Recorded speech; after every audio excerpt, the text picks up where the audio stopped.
আজকে ভালো ওয়েদার, একটু ঠান্ডা ঠান্ডা হাওয়া দিচ্ছে, ঠান্ডারও ওয়েদারটা আছে, গরমটা খুব একটা নেই। তাই বরের আজকে ইচ্ছে হচ্ছে, বর আর ছেলে, শুধু বরের বলবো না, ছেলেরও বলছে মুড়ি ঘন্ট খাবে। তাই জন্য বাজার থেকে আজকে বিশাল একটা মাছের মাথা নিয়ে এসছে। এই নুন হলুদ দিয়ে মাখিয়ে রেখেছিলাম অনেকক্ষণ, তারপরে এই ভাজতে শুরু করে দিয়েছি। এগুলো একটু আস্তে আস্তে না ভাজলে ভালো ভাজা হয় না, গন্ধ ছাড়ে। মাছের মাথাটা তো আমি এমনিও গরম জলে ধুয়ে নিয়ে খুব ভালো করে ধুয়ে নিয়ে তারপরে ভাজি নুন হলুদ মাখিয়ে। আর এই যে এখনও আছে অনেক সময় লাগবে ভাজতে।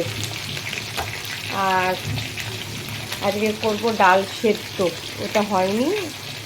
আর এই যে মাছ ভাজা তিনটে ভেজে রেখেছি, আর একটু বেগুন ভাজা করেছি। এই হচ্ছে দুপুরের মেনু। মাথাটা ভাজতে থাকি আস্তে আস্তে। এই যে মাছের মাথা ভাজা হয়ে গেছে, সুন্দর করে লাল লাল করে ভেজে তুলে নিয়েছি। আর এদিকে এখন গোবিন্দভোগ চালটা ধুয়ে এই যে ভাজতে আরম্ভ করেছি। ভাজা এটারও হয়ে গেছে, তুলে নেব, তুলে তারপর আলুটা দেব। তেল গরম হয়ে গেছে, এই যে ধোঁয়া উঠছে। এবার জিরে ফোড়ন দিয়ে দেবো, আর দেব এই যে গরম মশলা ফোড়ন।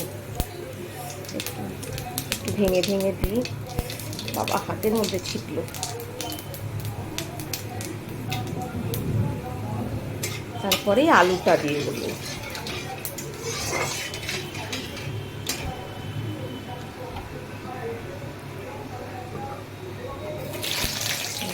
আলুটা ভাজতে থাকি।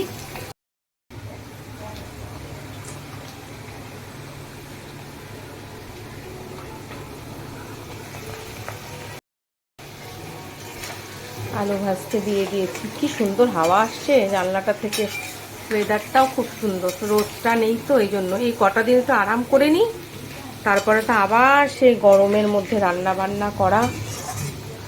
উফ শুধু বলতে হবে, তাও খেতে তো হবেই। এবার পেঁয়াজটা দিয়ে দেব। পেঁয়াজটা দিয়ে একটু নাড়াচাড়া করব, খুব একটা বেশি করব না, নরম হলেই মশলাগুলো সব দিয়ে দেবো। আদা রসুন টমেটো এগুলো দেবো, নুন মিষ্টি দিয়ে তারপরে মাছটাকে দেব। মাছের মাথা চাল পুরোটা দিয়ে দেবো।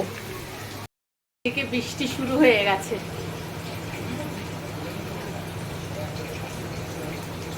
আর এদিকে আমার মুড়ি ঘন্টটাও বসিয়ে দিলাম।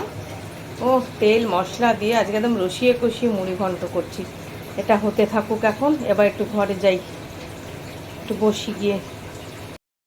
এই যে মুড়ি ঘন্ট রেডি, গরম মশলাটা দিয়ে দিয়েছি। এবার একটু ঘি দিয়ে দেবো, ব্যাস।